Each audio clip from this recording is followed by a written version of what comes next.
tey moom su ma mën naa débuter samay kàddu di rek kàddu mbégte c'est que nit boo organiser dara ba mu yegg ci cëppaandal gi doo def lu dul kontaan man nag maa ngi waxee ci kàddu association bi ànd doon benn di ADB nekk association boo xamante ni mu ngi judd depuis 2012 nekk ci ay activités yoo xamante ni ay activités de développement la lu ci mel ni Jeunes en Herbe ñu ngi koy def di ko defal suñuy rakk di ko def ci commune Tivaouane ba mu jug tey di dem ci département Tivaouane ñu am mbébét pour yóbbu ko au niveau régional lu ñu bëgg rek mooy participer au développement de Tivaouane participer même au développement donc de la région beneen bi ci topp mooy su may wax ci ADB compétition yi muy organiser mën naa ni compétition yi pour xale yi rek lañ koy defal pour suñu rakk bëgg aussi tamit seen connaissance jug ci bëgg a yokk aussi tamit seen capacité en culture générale loolu daal moo nekk suñu mbëbët pour ndaw yi nga xamante ne ñoo nekk Tivaouane di yëngu ci wàllu éducation pour ñun ñu teg leen loxo bu baax a baax a baax. Au début amoon nañu niveau collège 4 participants ak niveau lycée 6 participants ba tey jii ni ñu yegg ci final bi ñaar des niveau collège ñaar def niveau lycée. Est-ce que amoon na ay partenaires début bi nag mën naa ni metti woon na wante sant yàlla rek parce que dara boo koy def même boo ci gisee nit ñi boo ci gisul nit ñi boo amee gëm-gëm rek yàq di nga mën naa ni li nga ci bëgg di nga ko am mais nit ñi am nañu ñu wuyu si mais teewul ba tey ñu ngi woon nit ñi pour ñu gën ñoo wuyu si parce que li ñuy def defaluñ ko suñu bopp dañ koy def ngir suñuy rakk dañ koy def aussi tamit ngir Tivaouane pour jégale développement kanam kon bëgg nañ képp koo xamante ni bëgg nga défendre cause bi ñuy défendre nga ñëw participer bu baax a baax ci activités yi ñuy def. waaw loolu moom mën naa ne saisir nañ ñi nga xamante ni ñëpp war nañ leen a saisir Tivaouane lu ci mel ni conseil départemental lu ci mel ni maire bi aussi tamit conseil municipal bi tamit ñooñu ñëpp sollicité na leen bépp autorité boo xamante ni mu ngi Tivaouane bëgg a def war a participer ci éducation Tivaouane donc sollicité nañ ñëpp pour ñu ñëw participer ci wax dëgg yàlla gis nañ ci seen loxo tamit mais liñ leen di ñaan moo ñu gën a yokk waaw pour ñu gën a avancer parce que bëgg nañ ko trop. waaw loolu moom xam naa après dinaa bàyyi Babacar mu gën cee yaatal wante UCG nekk na partenaire ADB depuis des années donc moom chaque année mu ngi ñuy may ay bac à ordures dañu may yeneen matériel yoo xamante ni mu ngi ànd ak moom donc ñu ngi remercier waa UCG bu baax à donc le président le directeur de l'exploitation donc Mamadou Mbodj Wade beneen bi ci topp mooy industrie yi nga xamante ni mi ngi Tivaouane dañ leen solliciter donc pour ñu gën a ñëw aussi participer ci domaine boobu tamit ñu ngi leen dinañ leen ci solliciter incha allah. Aujourd'hui, nous sommes là à l'occasion de la grande finale des compétitions de Jeunes en Herbe de l'association And Don Ben.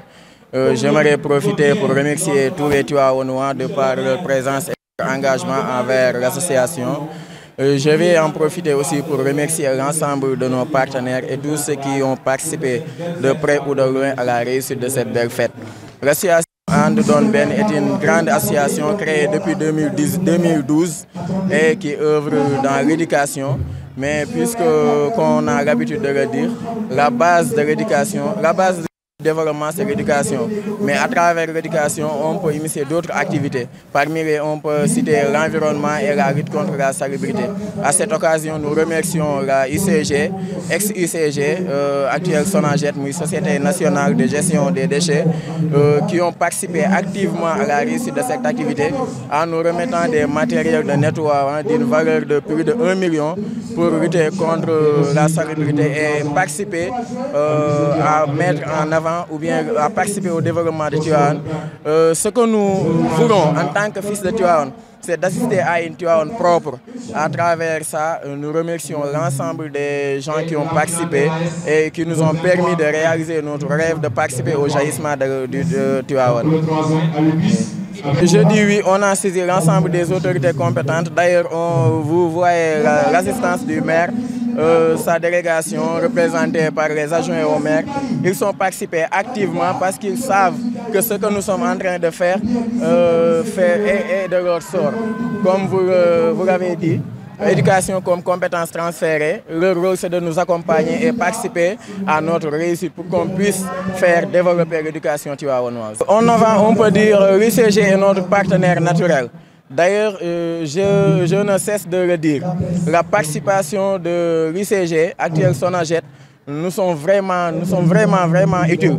Parce que si nous pouvons réussir à mettre en place tous ces matériels pour les écoles, pour qu'ils puissent participer au développement à travers la protection de l'environnement, c'est grâce à la SONAGED. Nous remercions de passage le directeur d'exploitation, Mamadou Mbodjouad. En tout cas, nous remercions l'ensemble des personnes, l'ensemble des membres de l'association. Derrière moi, il y a le président d'honneur, il y a la présidente et l'ensemble des membres qui n'ont ménagé aucun effort pour la réussite de cette belle fête. Les participants, ils étaient combien au début? Combien de participants aviez-vous au début? On avait 4 équipes au niveau collège et plus de 4 équipes au niveau lycée.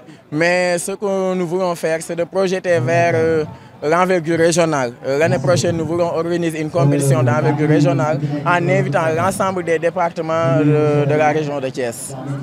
Au départ, vous aviez des objectifs que vous vous êtes fixés. Est-ce qu'aujourd'hui, à l'arrivée, vous êtes satisfait? Vous avez atteint votre objectif? Je dis oui, parce que notre objectif principal, c'est de faire vivre à la jeunesse ces genres d'occasions. C'est de participer activement au développement de l'éducation tivaouanoise. Parce que ce que nous sommes en train de faire participe à l'évolution du niveau des élèves. Parce que Génie en herbe n'est rien d'autre qu'une culture intellectuelle. Qui dit culture intellectuelle dit recherche, qui dit recherche dit culture générale. Là où on est actuellement, on a besoin de culture générale pour avancer. Parce que là où on est dans un monde de savoir, dans un monde de connaissances, dans un monde interconnecté par l'ensemble des outils et technologies qui nous permettent de faire des recherches pour avancer en termes d'éducation et de savoir. Merci.